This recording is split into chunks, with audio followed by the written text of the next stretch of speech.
Most diverse product line in the state of Florida with over 130 SKUs that we produce in-house. And then finally, we dispense those products through 24 brick and mortar stores. We opened our 24th location on Monday in St. Augustine, and we're rapidly building out our footprint in Florida. We also do delivery, home delivery. We've offered home delivery throughout the state since inception. That was very important for us to make sure that all patients throughout Florida had access to medical cannabis from the beginning of the program. I'm going to dive a little bit into cultivation and then extraction on this slide. So again, with cultivation, we are rapidly increasing our cultivation footprint. So for all you Trulievers out there, don't worry, flower comes, we're going to be ready for it. So we hope any day now that we'll get some great news with respect to flower with our new governor, and we are prepared for that change. We're also preparing for edibles to come to market within 2019. We have a fully built out 11,000 square foot kitchen that we can't wait to show off with respect to our product mix. And so it's always thinking ahead to that next step, making sure that we have, and we're thinking strategically about not only what's happening today, not only what's happening with the current patient base and accelerating and making sure that we're able to serve that current patient base, but what's coming 6 months, 9 months, 12 months from now. And so that really is one of our, I would call it the Trulieve difference. Secondly, with respect to our extraction and our processing facility, we just got approved from the Department of Health in November and put in service state-of-the-art GMP certified 55,000 square feet production facility. So that actually increased our ability on the production side by 3 to 4 times what we were putting out previously. So we currently manufacture in-house over 60,000 products every single week and ship those out to all of our stores. So again, making sure that we're able to be responsive to what the patients are asking for, and having the ability through our capacity pipeline to pivot and make sure that we are, again, listening to our patients and listening to physicians. I'm going to give you 2 real examples of what I mean by that. So first, we're very active with different patient groups, and we believe very strongly it's part of our corporate culture in partnering with advocates and folks that have been movers in this industry for a very long time. And so in one of those groups, folks asked for, well, you have this flower product, I would really like to see a 1-to-1 ratio product in that flower variety. Came back to the team, said, sure. 2 weeks later, had it on the shelf. It sells out consistently. We can't keep it in stock. So again, listening to that patient feedback and then pivoting and providing a real tangible result that say, hey, you asked for it. Here, we're going to go ahead and deliver for you. On the physician side, we've had a physician feedback. They really wanted to see a Delta 8 product. I don't know how many of you are familiar with Delta 8. Increases appetite, decreases nausea. It's incredible for cancer patients, for example, folks that have wasting syndrome. And so we worked very diligently for several months to bring that product to market. Again, it's one of our better selling products. So having a big corporate structure, we have about almost 1,400 employees now, but still having and keeping that culture of being able to pivot and be responsive throughout the pipeline is really important to us. So moving to, with extraction, currently in Florida, hydrocarbons are not allowed. They've been provided for, but we're not able, we're awaiting rulemaking. So we have a blast room built out. We're going to bring those products to market as soon as they're allowed, but right now we do supercritical ethanol as well as CO2 extraction. These are just a sample of some of our SKUs. So we have a fully diverse product line. We have been pushing the envelope, I would say, and we'll continue to do so with respect to bringing new products to market in Florida. So we are one of 2 companies in Florida currently. I think maybe there's 3 now that just announced to have flower available in our stores. We can only sell flower in Florida if it's in a tamper-proof container intended for vaporization. Right, so it's in the top right corner. It is a growing market segment for us. And honestly, the reason that it was so important for us to bring that product to market is because again, to continue to show that we are ready for flower. We know that we're ready for flower and that we can't wait when #NoSmokeIsAJoke becomes a reality and we can all have a big smash the cup party, right? So we have that product available, and then pivoting to a more specific condition formulated product. You've got the nasal spray, which was actually another product that was asked for by one of our patients. So that nasal spray has THC in it, and it actually is used for seizure control. So it's a non-invasive way to administer cannabis in the event of a grand mal seizure. It actually has been proven very effective, and we partnered with a company out of Colorado to bring that product to market in Florida. Speaking of products and brands, and I want to take a minute here because this is rapidly evolving, I think, throughout this space and certainly for Trulieve. So Trulieve, as I mentioned, we have our house branded products. We'll always have our house brand products, and kind of the way that we are thinking about brands and approaching brands and how we're integrating those into our platform, not only in Florida, but also as we expand to other states, really think about Whole Foods. So when you go into Whole Foods, there's a 360 product line. That's going to be the Whole Foods branded product line. That's the Trulieve branded products. You're always going to have those. They're going to be consistent across markets.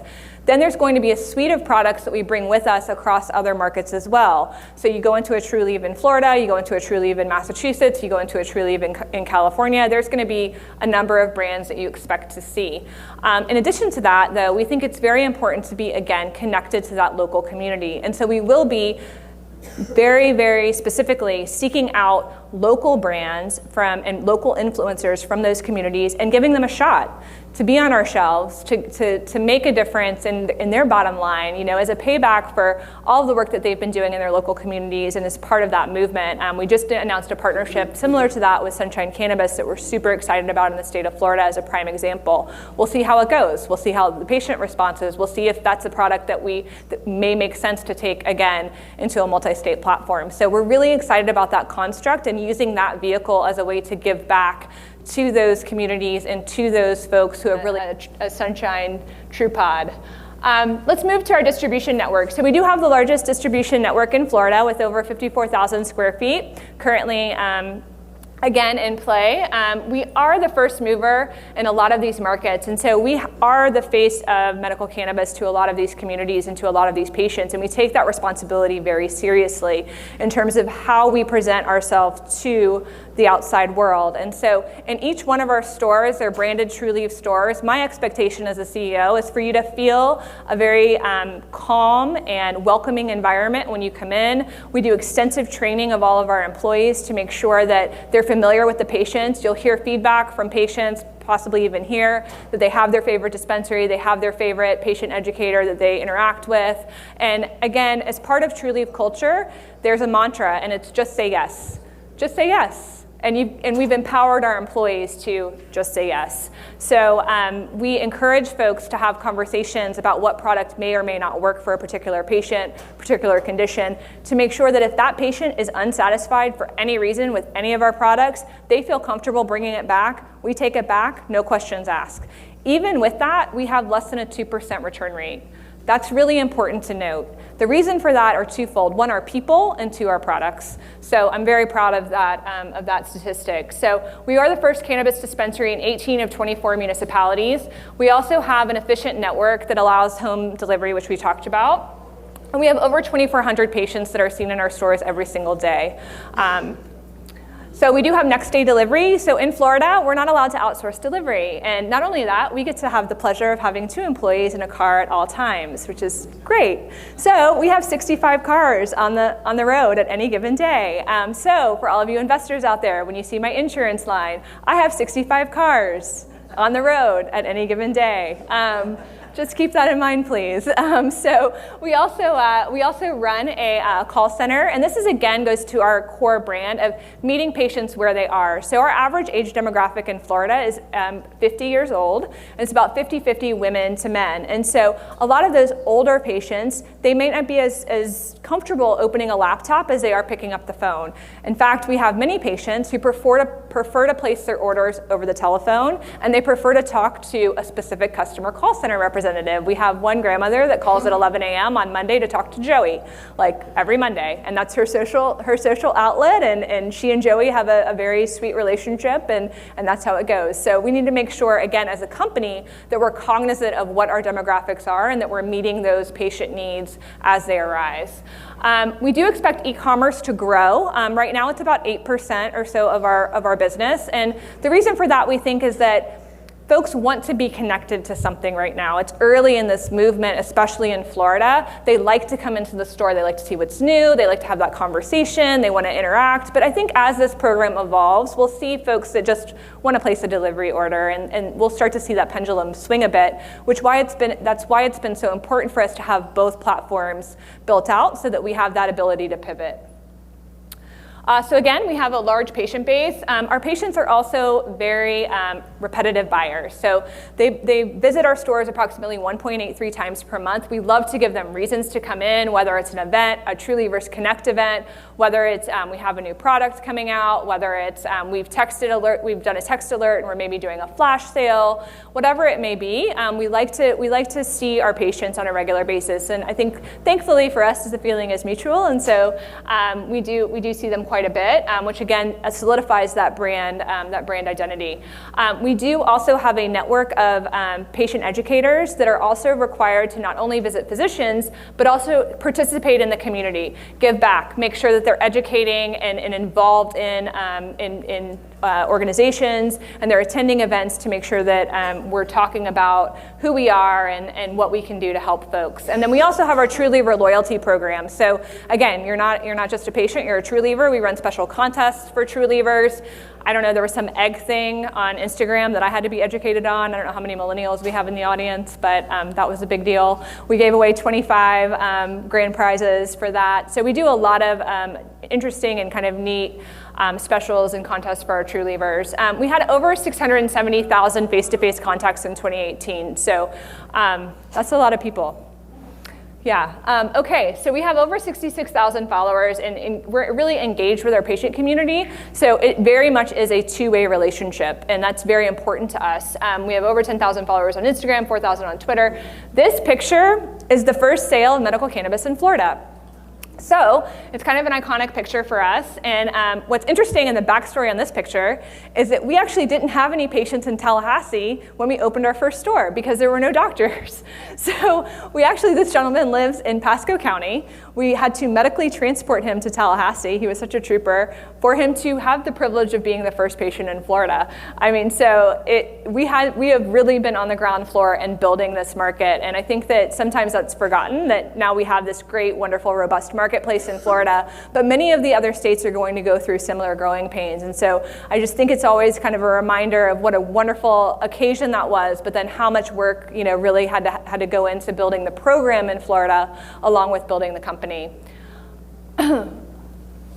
All right, our email marketing, we have fantastic rates with respect to our emails and our text marketing. Of course, we track everything. We're very data-driven. All of these pictures in here are actual people that work in Trulieve. That was one of my requirements this round of, I didn't want any stock photos, except for, no, the Trulievers Connect, that's a brand. So we have our app that we have pretty high adoption rate on as well, and then our community education events. So where do we go from here, which is the question that a lot of investors like to ask. So I have a saying, and I say this probably if you've seen me talk before, almost every presentation, that my father always told me, and it was a little spun around, but never leave the boy that brought you to the dance. And if you're a guy, you've heard never leave the girl that brought you to the dance. And Florida is very attractive. We plan to maintain focus on Florida. We're built out and we have great infrastructure and a great team to make sure that Florida is running very smoothly. We're continuing to grow, as you saw, adding cultivation, adding processing, making sure that we're adding dispensaries, fighting the good fight on the initiatives that we have been a part of to get Florida and to grow the patient base. We've talked about cultivation. In terms of sales, we are going to be increasing our footprint. We'll be at 30 dispensaries by the end of Q1, for sure. There's some interesting activity that's happening on the lawsuit front with respect to the dispensary caps. We did get a favorable ruling from the trial court. We're awaiting some clarification on what that actually means and whether or not we can get the state to agree not to appeal that ruling. And if that were the case, then we will be able to open more dispensaries past that 30 cap, again, increasing access for patients. Out-of-state expansion. You heard me talk about the Whole Foods model from a branding standpoint and really in terms of how we think about out-of-state expansion. So Trulieve is a bit different, and we'll get into the numbers, in that we are focused on profitable growth. So it is very important for us that we do have business fundamentals on lock, looking at states and looking at expansion opportunities. We want opportunities where we can scale. We want opportunities where we can compete in a meaningful way and that we can be profitable to create long-term value for our shareholders. So the first evidence of that would be Massachusetts. So we closed on the Massachusetts deal. We bought Life Essence. It's a seed-to-sale